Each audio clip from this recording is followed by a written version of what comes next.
is still there. This is probably about 24 hours later, and the dumb bird is still trying to get at the window. Oh, someone's mad at him. Holy shit.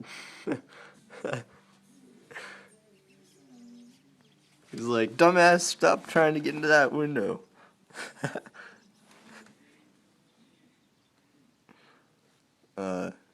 Probably his girlfriend or something. Like, you spend too much time at that window. You spend more time paying attention to that window than you do me. We never go out anymore.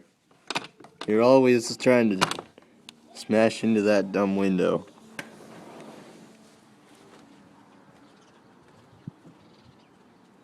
Stop it. It's really annoying, seriously.